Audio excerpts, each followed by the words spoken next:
En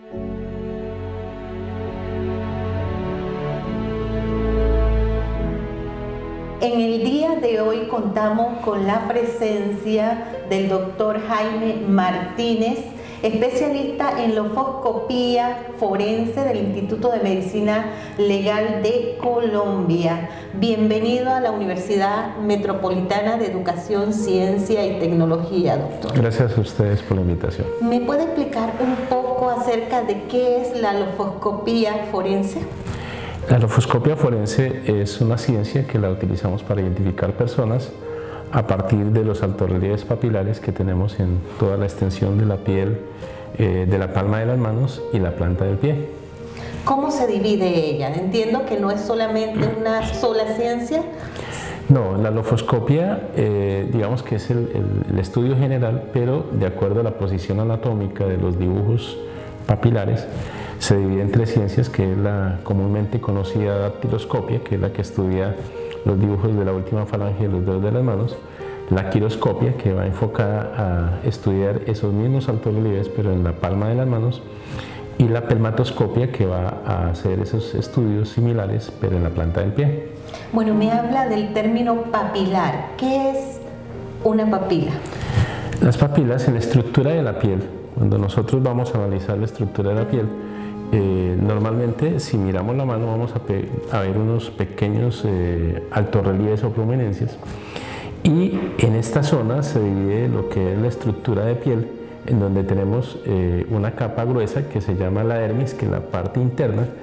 Al finalizar la dermis tenemos unas protuberancias que se llaman las papilas dérmicas, y lo que nosotros podemos observar y sentir en la parte externa es la epidermis, en donde el dibujo se va a prolongar pero cumpliendo el mismo patrón de formación interna de la dermis papilar. Dentro de los procesos de investigación criminal, ¿cuál es la importancia de la lofoscopía?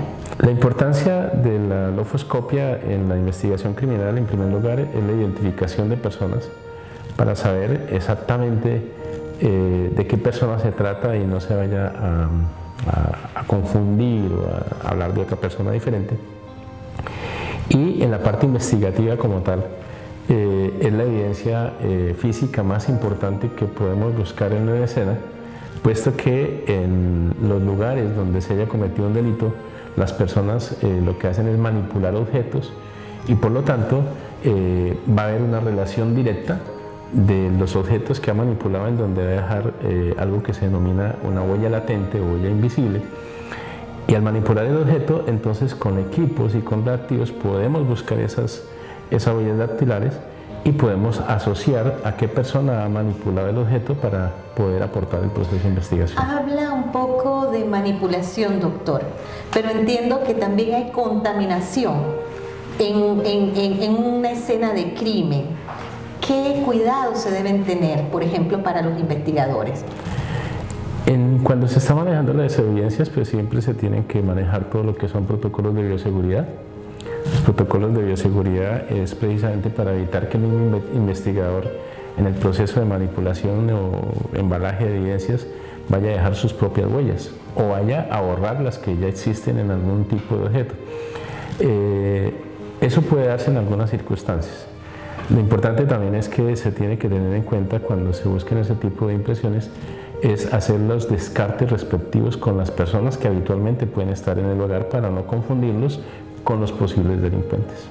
Bien, ¿qué tipo de software o mecanismos o metodologías utilizan ustedes integradas al proceso de lofoscopía forense? Bueno, hay muchos equipos. En Colombia, lógicamente, en la realidad colombiana. Bueno, no solamente en Colombia, sino a nivel internacional, pero vamos a hablar un poquito de Colombia. En la parte de identificación de personas de manera civil, se realiza mediante, bueno, la institución que hace la identificación de personas de manera civil en Colombia es la Registraduría Nacional del Estado Civil, y allí se cuenta con un software que se llama el Sistema Automático de Identificación de Impresiones Dactilares, conocido como AFIS. Ese AFIS lo que hace es que se puede ingresar las impresiones dactilares de personas, bien sean adultas o de niños, porque tenemos los registros desde los 7 años. Entonces, los menores de edad se les expide una tarjeta de identidad y cuando se cumplen los 18 años entonces se accede a la ciudadanía, por lo tanto se expide una cédula de ciudadanía, pero los tenemos registrados desde los 7 años.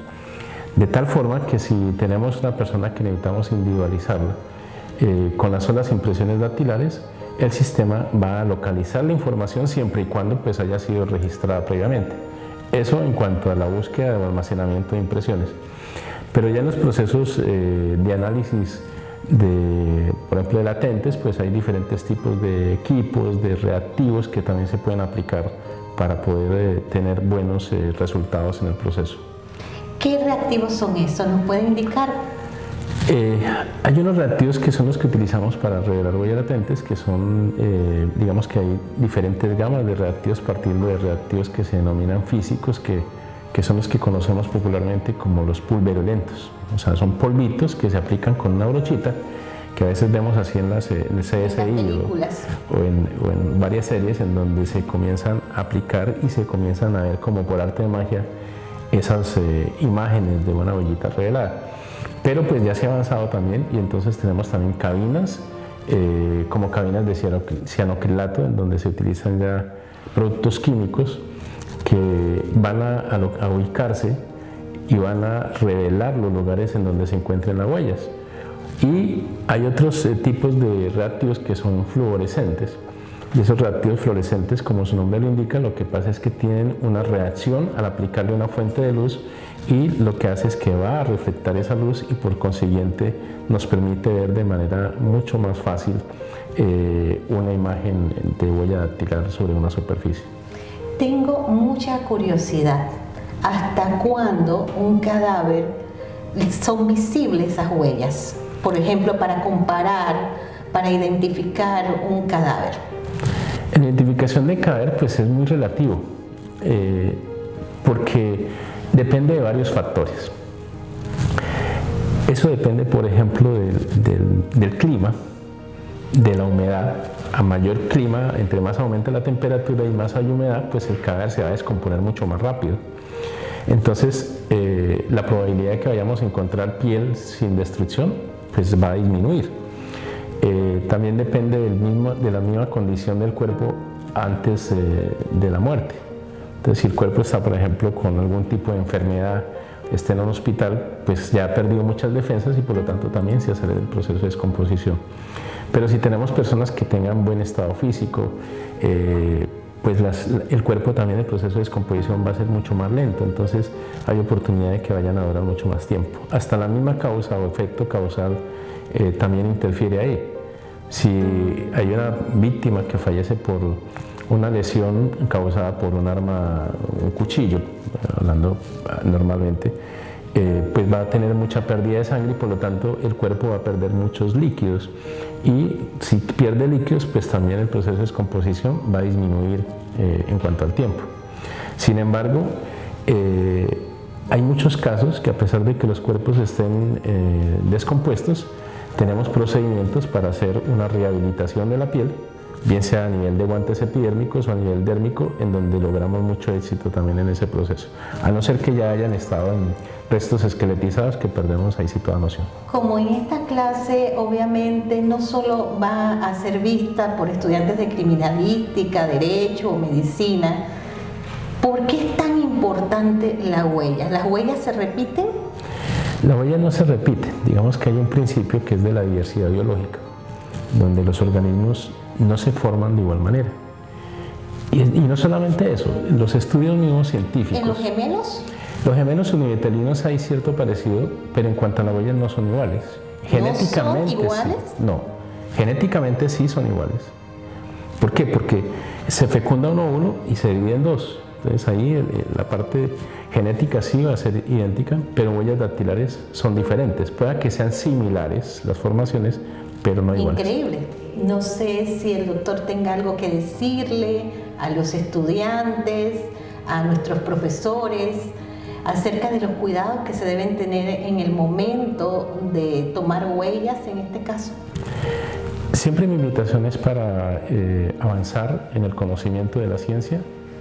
Todas las ciencias son dinámicas y uno de los errores que se cometen es precisamente no darse cuenta de que las cosas han cambiado, que los procedimientos han cambiado que las tendencias que tenemos en este momento es para buscar metodologías que estén basadas en método científico, que los protocolos todos deben estar escritos, todos deben estar documentados para que precisamente los profesionales que actúen en procesos institucionales o particulares trabajen bajo protocolos y todos realicen las mismas actividades bajo unos mismos parámetros. Es decir, que siempre haya el principio de la duplicidad, mismos elementos, misma formación, igual mismos resultados. Entonces es importante siempre estar a la vanguardia de los avances de la ciencia. Muchísimas gracias, doctor. Bueno, a ustedes, muy amables.